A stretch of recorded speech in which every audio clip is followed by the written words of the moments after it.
Blueberries have achieved almost mythical status in nutritional discussions about brain health, often referred to as a superfood with near magical properties. When we examine them specifically for ND+ metabolism and Alzheimer's disease, there's actually some impressive research supporting their benefits. But we also need to cut through the marketing hype and look at what the science actually shows versus what's being claimed in wellness circles. The primary bioactive compounds in blueberries are anthocyanins, which are polyphenolic compounds that give blueberries their distinctive color. These compounds have potent antioxidant and anti-inflammatory properties. The mechanism relevant to ND+ metabolism works like this. Neuroinflammation and oxidative stress cause cells to activate stress response enzymes, many of which are ND+ dependent. These enzymes consume NAD+ rapidly, depleting cellular stores. By reducing inflammation and oxidative stress, anthocyanins help preserve NAD+ for other functions like energy production and cellular signaling. There's also intriguing research suggesting that blueberry polyphenol may activate sirtuins, which are ND+ dependent enzymes involved in longevity and stress resistance. Some animal studies have shown that blueberry supplementation improves cognitive function and reduces Alzheimer's-like pathology in mouse models. Human studies have shown modest improvements in memory and executive function with blueberry consumption, though the effects are typically small and most pronounced in older adults with mild cognitive impairment. The blood-brain barrier permeability of anthocyanins is actually quite limited, which raises questions about whether these compounds are directly acting on brain tissue or whether their benefits come from systemic effects like reduced inflammation and improved vascular function. Some metabolites of anthocyanins can cross the blood-brain barrier, but in much smaller amounts than what's present in circulation. This doesn't mean blueberries don't help the brain. Systemic benefits absolutely affect brain health, but it complicates the narrative that blueberries are directly feeding your brain. Now, let's discuss some critical considerations that often get ignored in the blueberry enthusiasm. First, most blueberries consumed in the United States are conventionally grown and heavily sprayed with pesticides. Blueberries consistently appear on the Environmental Working Group's Dirty Dozen list of most contaminated produce. These pesticides include organophosphates and neonicotinoids, which are neurotoxic. There's a painful irony in eating blueberries to protect your brain while simultaneously exposing yourself to neurotoxins.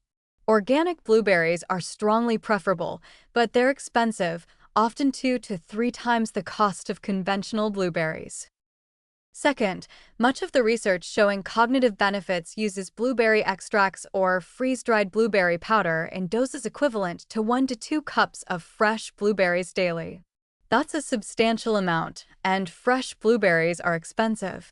A single pint of organic blueberries can cost $5 to $8, making daily consumption financially prohibitive for many people. We need to be careful about promoting dietary interventions that are only accessible to people with significant disposable income.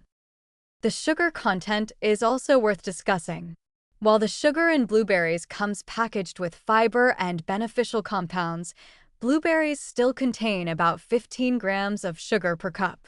For someone with insulin resistance or diabetes, which are major risk factors for Alzheimer's disease, consuming large amounts of fruit could potentially be problematic if it causes blood sugar spikes.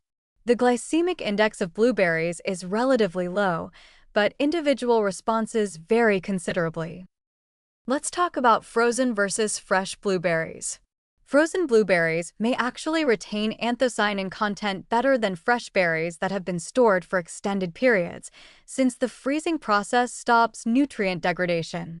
However, some studies suggest that the cellular structure damage from freezing and thawing might affect bioavailability. The practical reality is that most people will do better consuming affordable frozen blueberries regularly than expensive fresh blueberries occasionally.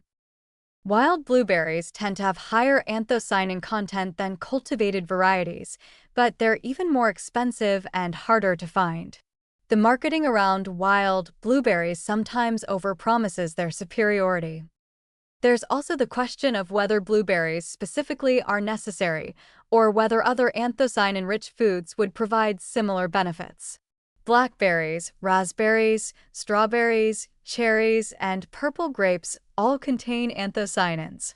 The myopic focus on blueberries might be missing the forest for the trees. Dietary diversity across many polyphenol-rich foods is probably more important than obsessing over one particular fruit. The supplement industry has, predictably, created blueberry extract supplements, often marketed with exaggerated claims. While these might provide concentrated anthocyanins, they lack the fiber, vitamin C, and other compounds present in whole blueberries. We also don't know if isolated anthocyanins produce the same effects as anthocyanins consumed as part of a whole food matrix. The interaction between different compounds in whole foods is often important for optimal effects. For people taking blood-thinning medications, the vitamin K content in blueberries can potentially interfere with medication effectiveness, though this is less of a concern than with leafy greens. Still, it's worth mentioning to healthcare providers.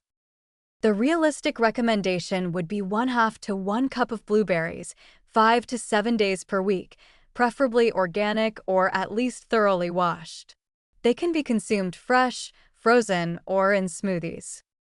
In conclusion, blueberries offer legitimate potential for supporting brain health through powerful antioxidant and anti-inflammatory effects that help preserve NAD+ function and reduce neurodegeneration.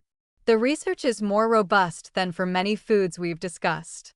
However, cost, pesticide contamination, and the need for regular substantial consumption are real limitations.